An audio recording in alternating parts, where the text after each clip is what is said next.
Hi, it's Dwyer, gamblersadvisory.com, dwyervip.com. Remember, the opinion you should follow should be your own. Just consider this video to be a second opinion from a complete stranger online. Before I jump into Tony Bellew's big upset of David Haye, just a few thoughts on Sam Eggington, right? Excuse me, but can we crash the party? I know the press has told you that Sam got a knockout of Paulie Malignaggi, right? And I understand that knockouts cause amnesia. You heard about the knockout, you thought, wow, he knocked out Frankie Gavin, he knocks out Paulie Malignaggi. Wow, this guy must have looked impressive. Not from this seat.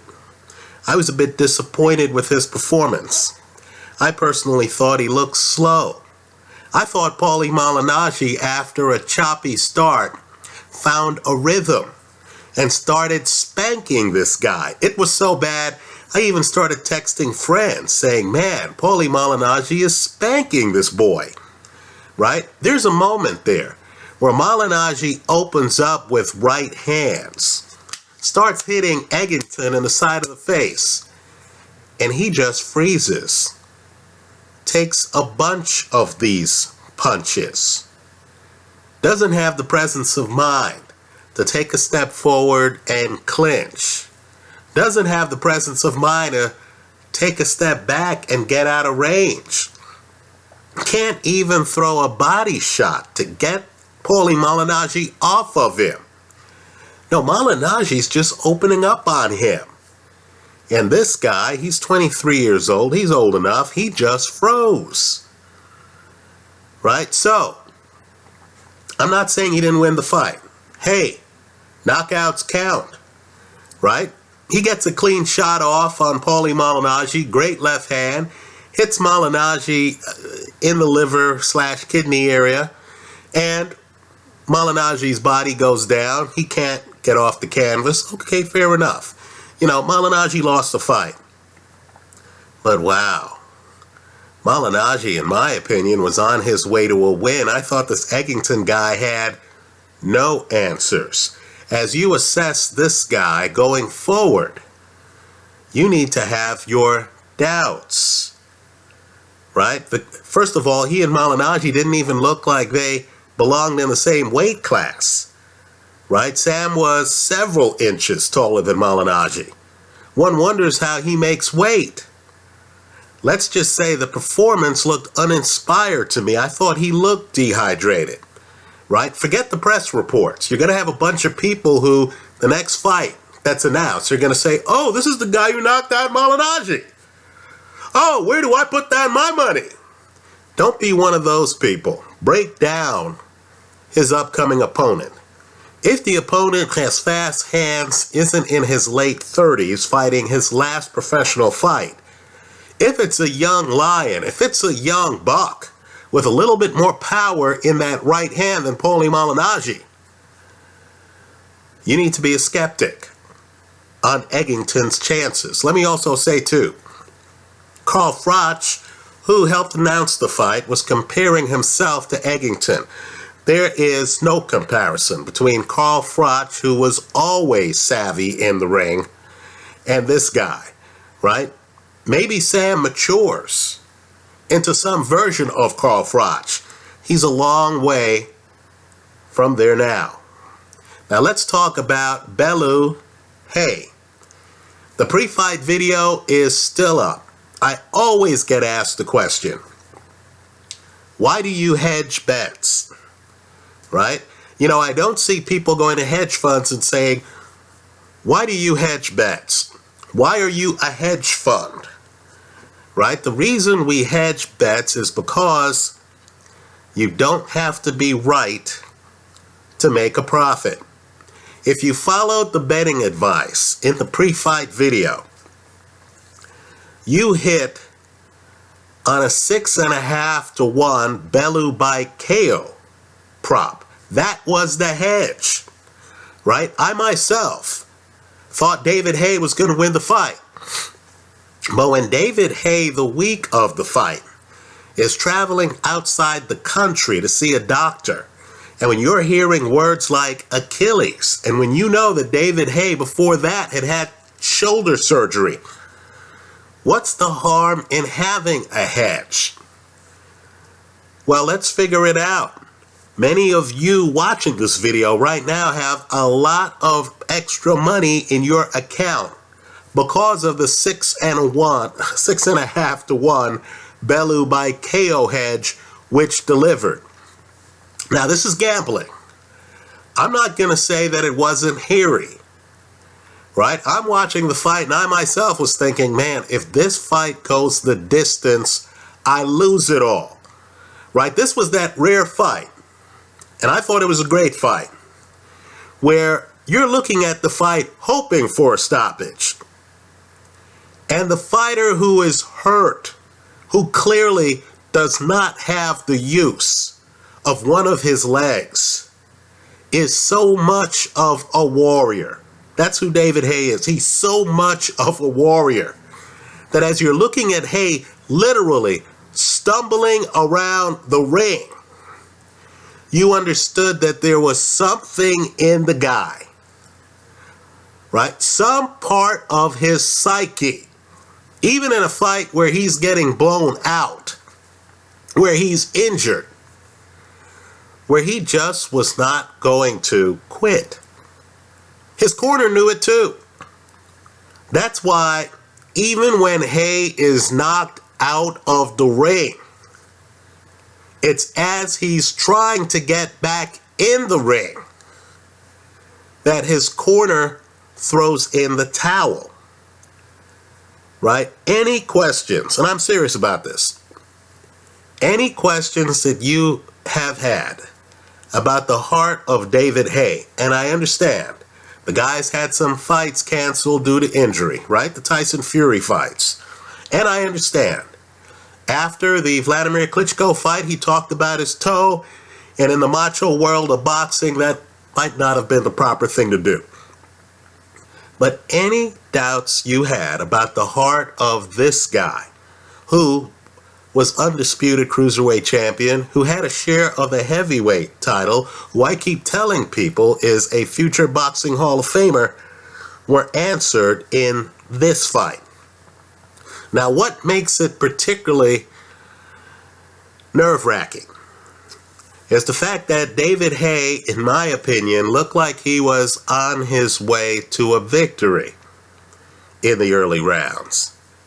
Right? Let's get the dynamic here right. It's David Haye on his front foot. It's David Haye who has a complete, let's underline that word, complete disregard for the power of Tony Bellew's punches. This is even as Bellew has had a string of strong power punching performances at cruiserweight leading into this fight. It's David Haye who comes in low, who's throwing jabs to Bellew's body. Now that should have been a tip-off, right? That David Haye was prepared to chop down a tree, right? He's putting in the body work, hoping that it bears fruit later. Now let me say this, and I don't say it lightly. I was expecting Bellew to come inside to try to smother David Haye. By the way, Bellew's performance is magnificent. It's magnificent. Instead, Bellew played a very high-risk game. I mean, it's very high risk. Where Tony Bellew, as Haye comes forward and then starts throwing heavy shots, Tony Bellew is moving with him. Bellew's reading movement, right? And Bellew's moving with him, so when Haye comes over the top with shots, Bellew is backing away from him. Now let me say this. A healthy David Haye has some of the best ring coverage in the heavyweight division. Even early on, you can tell this wasn't a fully healthy David Haye, because David Haye is usually a little bit more up on the balls of his feet. But as you look at Tony Bellew, and I know Bellew doesn't want to fight, AJ, doesn't want to fight Anthony Joshua, right? He wants to fight Deontay Wilder. Wilder has spectacular ring coverage. I want you to revisit the early rounds of this fight. David Haye throws some punches that literally miss ending the fight by about this much. Haye tries to open up, and as he's wheeling back to throw punches, and if there's a hole with David, it's that he was reaching back to throw punches. Tony knew the cues. Tony had sparred with David. Tony sees David dig deep. Tony's moving. Right? David might think about being a little bit more fluid with the power shots. But make no mistake, Tony is moving back and David Haye is missing him by about this much. Deontay Wilder a little bit taller than David, a little bit more ring coverage. Could you use Bellew's strategy against Deontay Wilder? Can you stay outside and be confident that you're not going to get hit by that long right hand? So I did think, after 5 rounds, I had Haye up 3-2. But I thought the fight could end at any moment. Right? Haye is not remotely afraid or concerned with Bellew's power. And Bellew is hanging around doing high-risk strategies to avoid David Haye's punches. Right? If Haye had just hesitated on a punch, seen where Tony was going, and then thrown the punch where Tony was headed, not where Tony was leaving, I thought Tony would have been in trouble. Now, it's after the first 5 rounds that the roof caves in. Right? You could tell David Haye has suffered a major leg injury. The first knockdown, you definitely got the feeling that the only reason David Haye hit the canvas, the only reason he was vulnerable to getting hit, was because he had a bad leg. So Haye wants to come back. Haye wants to come back against Tony. Right? The problem is the human body. Anyone who's had Achilles injuries knows that sometimes your Achilles never bounces back. People who follow the National Football League remember how Dan Marino's career ended. Right? David Haye, 36, it's going to take some time for his leg to get together. But I want people to look at the fight style Haye had early in this fight and really ask yourself the hard question. Would Anthony Joshua be able to deal with it? Would Deontay Wilder be able to deal with it?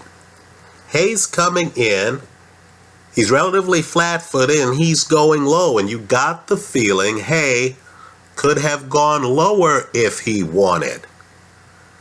Right now you have a lot of tall guys at heavyweight standing up, throwing power punches from an upright position. What happens if a guy like David Haye comes in, is hitting your body? Right? He hit Tony's body enough where Tony didn't want to get inside with him. Right? And Tony has better inside skills than most of these heavyweights. Right? So, outside of Luis Ortiz, who in the heavyweight division has better inside skills than Tony? But yet Tony didn't want to get in the pocket with David Haye. So, let me say this. Right now, I know the press is saying David Haye got beat. I know all the elite heavyweights are looking for excuses not to fight David Haye. And people are going to point out that the quality of his opposition hasn't been elite of late. But what I do want you to do is to think about the fight style David Haye can bring.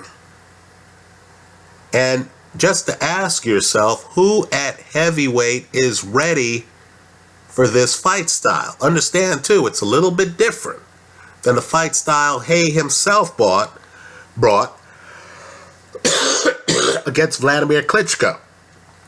In my opinion, Haye remains a dangerous contender for these younger heavyweight champs. At heavyweight, Haye's power is such that Bellew himself conceded the pocket to him until, of course, David's out there on one leg, right? So I thought it was a great fight. I give Bellew all the credit in the world, right? I take these weight classes seriously. And when I see a cruiserweight fighting a heavyweight, and the cruiser is prepared, has a strategy not to get hit, and then tries to open up when he has an opportunity. Let's remember, he puts David Haye down multiple times in this fight, right? Tony's throwing real right hands in this fight, right? I have nothing but applause for that guy. I understand Eddie Hearn is getting a call from all of these heavyweight champions. They all want a shot on Tony, right? What heavyweight champion doesn't want to fight a cruiserweight? These guys need to be careful what they ask for, right? I don't think Deontay Wilder has an inside game. I think if Tony gets inside, Tony would give Wilder a lot of problems, right? The million-dollar question, though, is whether Tony can get inside on Wilder.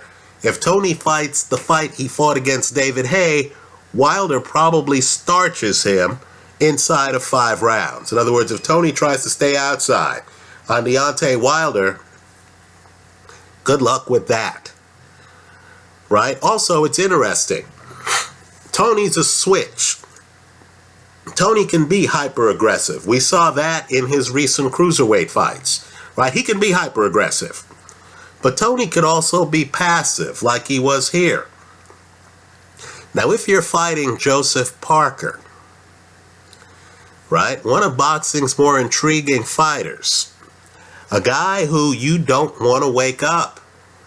In other words, Parker's a guy who is not going to get heavy on his front foot and come after you. But if you go after him, and he's in a position where he can counter you and use his hand speed and physical gifts, Parker can really hurt you. So it's an open question, really, on which kind of fight Tony would fight against Joseph Parker, right? Against guys like Parker who don't want to get aggressive on their front foot. Do you try to find a way to quietly win rounds from the outside? Can you quietly win rounds against Joseph Parker if the fight's in New Zealand? Let's remember, Parker's the champion. To the victor goes the spoils. The champ tells you where he wants to fight, right? If the fight's in New Zealand, where Parker is box office, could Tony Bellew fight the fight he fought against David Haye? Outside dodging punches, right? Occasional jabs, right hand. Could he fight that fight against Parker and win? That's an open question. So, excellent fight by the two guys. Tony won the fight. The 6.5 to 1 hedge cashed. But if David Haye is healthy, if he's not hobbled, I don't think Tony would have won the fight. That's how I see it. Let me hear from you. I hope you leave your comments in the comment section to this video. Thanks for stopping by.